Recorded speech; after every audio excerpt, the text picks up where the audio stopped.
So now let's see the third type of quasi contract, obligation of a person enjoying the benefit of a non gratuitous act.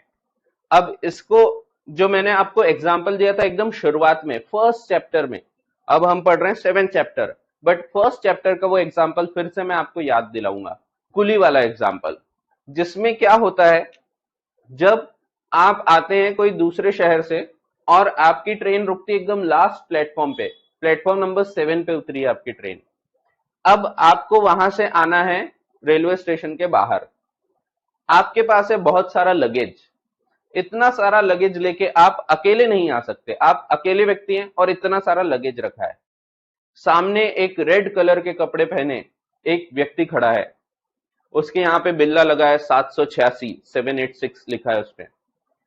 अब वो क्या करता है, वो आता है आपके सामने, नमस्ते करता है, सामान पूरा उठाता है और वो आगे आगे चलने लगता है, आप पीछे पीछे चलने लगते हैं।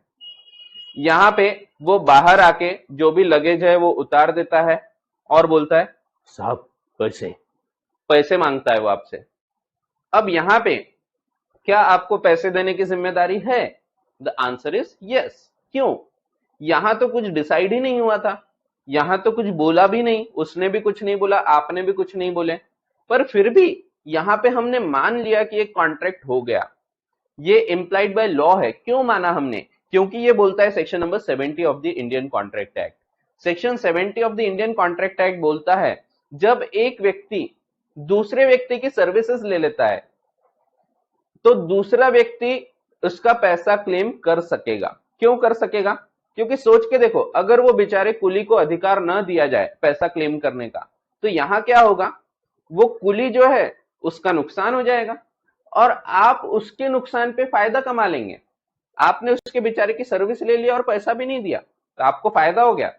तो यहां पे आपको उसका पैसा देना पड़ेगा ताकि अनजस्ट एनरिचमेंट ना हो, जिसके ऊपर अपना पूरा क्वासी कॉन्ट्रैक्ट का रूल बेस्ड है। ठीक है, तो to prevent the unjust enrichment यहां पे भी इसको लाया गया है। बट ये चीज अब ध्यान रखो, यहां पे मैंने जो अभी तक बताया हूं, ये जो लाल कलर के कपड़े पहन के रखता है, यहाँ पे बैच लगाया होता है उसने, एक बिल्ला लगा होता है यहाँ 786 का, ये सिर्फ एंटरटेनमेंट के लिए नहीं है, इसका भी मकसद था एग्जाम्पल में। यहाँ पे वो जो व्यक्ति है ही इज अ कुली, वो देख के पता लग रहा है कि ये कुली है, लाल कलर के कपड़े पहना है, बैच है उसका, लिखा रहता है उस पर नंबर वगैरह उनका, तो वो आता है, जो भी लगेज है उठाता है और बाहर ले जाके सब छोड़ देता है। तो पैसे मांगता है, आपको देना पड़ेगा। क्यों देना पड़ेगा? क्योंकि it is a non gratuitous act. Non gratuitous act का क्या मतलब है? नॉन ग्रेटिशियस एक्ट का मतलब है he is doing that act for money, पैसे के लिए वो काम कर रहा है। ठीक है, ग्रेटिशियस का क्या मतलब होता है? जिसमें आप पैसे के लिए काम नहीं कर रहे, आपका एम पैसा कमाना नहीं है, that is called as a gratuitous act. यहां पे उसका ये काम है, वो इसी से पैसा कमाता है। तो नॉन ग्रेटिशियस एक्ट का मतलब है डन फॉर मनी, पैसे के लिए काम किया है उसने। ठीक है, अब इसको थोड़ा और एक्सटेंड करते हैं। जो हमने फर्स्ट चैप्टर में देखा था उसमें मैंने इतना डीप में नहीं गया था, अब हम थोड़ा सा और इसकी गहराई में जाएंगे। तो इसमें क्या है, हम बोल रहे हैं ये अनजस्ट एनरिचमेंट नहीं होना चाहिए, दूसरे के नुकसान पे आपको फायदा नहीं होना चाहिए, इसीलिए ये लाया गया है। अब इसको हम, अगर मैं जाता हूं, समझो समझो एक एग्जांपल है, मेरे बदले आपको रखते हैं। समझो आप जाते हैं रेलवे स्टेशन। क्यों जाते हैं आप? तो आपके कोई चाचा जी आए हैं, समझो एक चाचा जी दूर से आए हैं कोई दूसरे शहर से, वो रेलवे स्टेशन पे आते हैं, आप जा रहे हैं उनको पिकअप करने। अब क्या होता है, चाचा जी उतरते हैं ट्रेन से, बहुत सारा सामान है उन्होंने उतार के रख दिया। अब वो आगे आगे चले गए, सामान रखा है, आप खड़े हैं, चाचा जी निकल गए, पापा भी आगे आगे चले गए, आप अकेले खड़े हैं लगेज के साथ। जाहिर सी बात है लगेज आपको उठा के आना है, ये डीम्ड है, मान लिया जाएगा। जब लोग निकल गए और लगेज रखा है, आप खड़े हैं, उसका मतलब है पूरा सामान आप उठा के लाओगे। तो यहाँ पे आप वो सामान उठाते हैं और लेके जाते हैं और बाहर रेलवे स्टेशन के बाहर आप उतार देते हैं सामान को। क्या यहाँ पे आप पैसे मांग सकते हैं? क्या आप चाचा जी को बोल सकते हैं चाचा जी पैसे? तो नहीं, यहां नहीं बोल सकते आप।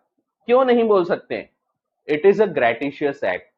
ये ग्रेटिट्यूड के कारण किया है आपने, ये आपने पैसे के लिए नहीं किया। आप ये पैसे के लिए करते क्या? लोगों के सामान उठा के लेके जा रहे हैं, नहीं, ये तो वो आपके चाचा जी हैं, इसीलिए आपने ये किया। तो it is a gratuitous act, it is not for money, ये पैसे के लिए नहीं किया गया है, इसीलिए आप इसका पैसा नहीं मांग सकते। आप चाचा जी को ये नहीं बोल सकते चाचा जी पैसे, तो आप पैसा नहीं मांग सकते यहाँ पे। It is a gratuitous act. ये अगर नॉन ग्रेटिशियस एक्ट होगा तभी पैसा मांगा जा सकता है, यानी जब वो काम पैसे के लिए करता है तब पैसा मांग सकते हैं, लेकिन ये पैसे के लिए नहीं किया उसने, ये उसने सिर्फ मदद करने को किया है। तो ऐसे केसेस में it is a gratuitous act and hence it does not come under the quasi contract, ये क्वासी कॉन्ट्रैक्ट नहीं है। ठीक है, तो ये चीज ध्यान रखने की है, नॉन ग्रेटिशियस एक्ट होना चाहिए। ठीक है, जैसे मैंने आपको चॉकलेट वाला एक एग्जांपल दिया था, ये भी जो एग्जांपल है ना यहीं पे फिट बैठता है। चॉकलेट वाला मैंने आपको बताया था कि मैंने बोला एक व्यक्ति को कि मेरी फ्रेंड है, उसके घर के सामने चॉकलेट पहुंचा देना सुबह 7 बजे। अब वो चॉकलेट वेंडर जो है वो जाता है चॉकलेट लेके, उसके घर के सामने पहुंचाने के बदले गलती से वो आपके घर के सामने चॉकलेट पहुंचा देता है। आप देखते हैं चॉकलेट उठाते हैं, बग बग बग बग खाना चालू, आपने खा लिए, खत्म कर दिए। वो बेचारा आता है और बोलता है अरे साहब वो गलती से आपके घर के सामने मैंने चॉकलेट छोड़ दिया था, वो चॉकलेट मेरे को बाजू में पहुंचाना था। आपने बोले मैंने तो खा लिया भाई, तो क्या आपको पैसा देना पड़ेगा? यस। क्यों? क्योंकि इसी में कवर होता है। क्या हो रहा है इसमें? Obligation of a person enjoying the benefit, आपने बेनिफिट एंजॉय कर लिया, खा लिया आपने उसको। ठीक है, of a non gratuitous act, he is a chocolate vendor, वो चॉकलेट बेचने वाला व्यक्ति है, वो इससे पैसे कमाता है, तो उसका ये काम है। और इसीलिए यहां पे आपने अगर वो चॉकलेट कंज्यूम किया है तो आपको उसका पैसा देना पड़ेगा, नहीं किया है तो कोई दिक्कत नहीं, आप चॉकलेट वापस कर दो। लेकिन अगर आपने कंज्यूम कर लिया, if you have enjoyed the benefit of a non-gratuitous act, then you will be liable to pay the amount. ठीक है, इन बोथ द केसेस, एक केस में हमने सर्विस देखा जिसमें एक कूली होता है, दूसरे केस में हमने गुड्स देखे जिसमें चॉकलेट्स होती है। ठीक है, in both the cases these are non gratuitous acts, पैसे के लिए ये लोग काम कर रहे हैं, और इसीलिए अगर आप उसका बेनिफिट ले लेते हैं तो आपकी ये जिम्मेदारी होगी कि आपको वो पैसा पे करना पड़ेगा। ठीक है, even if there is no contract, कुछ बोला नहीं, लिखा नहीं, कहीं भी कुछ लिखा नहीं, कोई कंसिडरेशन नहीं हुई, कुछ बात नहीं हुई, ना ऑफर हुआ ना एक्सेप्टेंस हुआ, फिर भी यहां पे हम बोलते हैं देयर इज अ कॉन्ट्रैक्ट। क्यों बोलते हैं? क्योंकि वही अनजस्ट एनरिचमेंट नहीं होना चाहिए जो हमारे क्वासी कॉन्ट्रैक्ट का बेसिस है। ठीक है, तो ऐसा है। तो एक बार पढ़ लेते हैं। Such an obligation arises under the provisions of section 70 reproduced below, where a person lawfully does anything for another person or delivers anything to him not intending to do so gratuitously, यानी वो पैसे के लिए काम करता है, and such other person enjoys the benefit thereof, the latter is bound to make compensation to the former in respect of or to restore the thing so done or delivered. तो या तो आप उसका पैसा दे दो या तो आप उसकी चीज वापस कर दो। जैसे चॉकलेट वाले केस में either you will pay the money या फिर आप चीज वापस कर दो।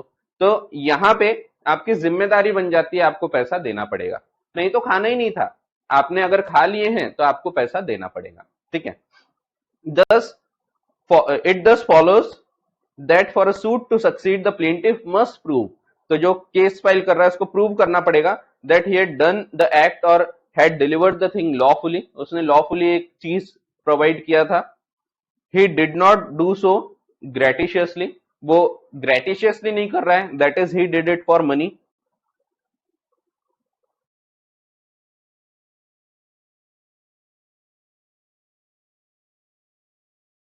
and the other person enjoyed the benefit, अगर आपने बेनिफिट एंजॉय नहीं किया है तो आप चीज वापस कर दो, अगर आपने बेनिफिट एंजॉय कर लिया है तो उसको पैसा देना पड़ेगा।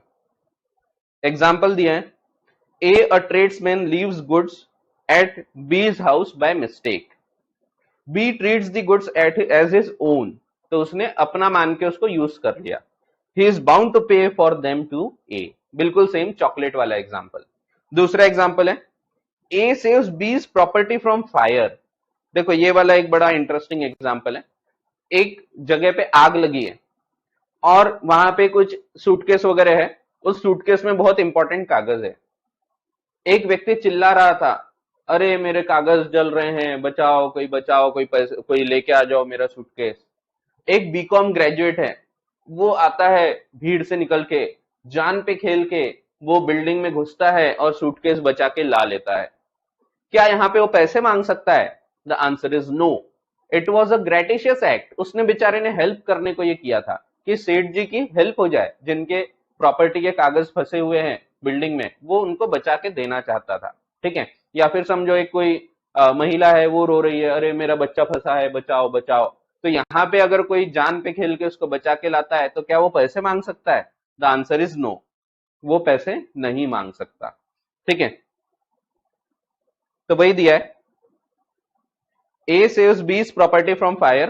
A is not entitled to compensation from B if the circumstances show that he intended to act gratuitously. अगर वो ग्रेटिशियसली ये कार्य करना चाहता था तो ऐसे केसेस में पैसा नहीं मांगा जा सकता।